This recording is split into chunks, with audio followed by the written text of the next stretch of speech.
Maliens n'a fui. Voilà. On regarde les mouvements d'ensemble pour apprécier. Alors, si les Maliens sont pour l'essentiel restés sereins et continuent d'accompagner leurs dirigeants dans cette lutte, c'est parce que justement, ils ont bien compris la vision qui est derrière ce style de gouvernance.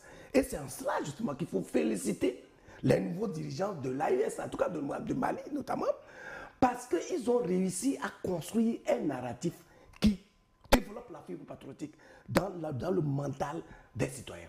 À partir de ce moment-là, à partir de l'instant où ils posent des actes cohérents, et on sent qu'ils sont engagés à se sacrifier véritablement pour la cause commune, mais le reste va de soi parce que le peuple est en même temps en confiance.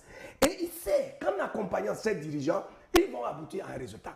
Donc ça veut dire que ce ne sont pas ces messages dont le but est de distraire le peuple et de le démobiliser qui vont réussir à justement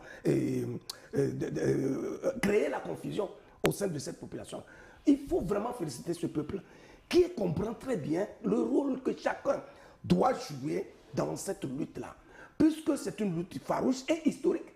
Et aujourd'hui, les pays de la SES sont à un tournant historique pour se reconstruire et poser des actes qui vont résister au temps et à l'espace. Et en cela, ils ont compris qu'ils ne peuvent pas aller loin sans l'accompagnement déterminant de la population elle-même. Oui, Excellence, le problème va au-delà du Mali. Hein. Nous sommes inondés par toutes sortes d'informations. Oui, c'est l'infobésité désormais. Il faut d'abord comment arriver à faire la part des choses. Rappeler à ces journalistes incultes que le Mali fait 1 241 000 km². Que ce n'est pas la France avec ses 500 000 km². Alors, France, 500 000 km², c'est derrière les murs de l'Élysée qu'on vient en plein jour voler le Louvre.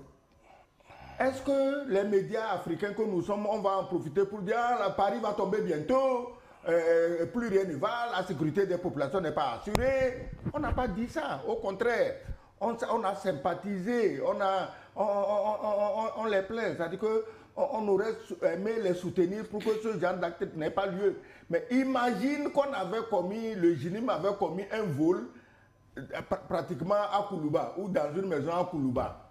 Qu'est-ce qu'il n'aurait pas dit? 1 200 000 km² quand même.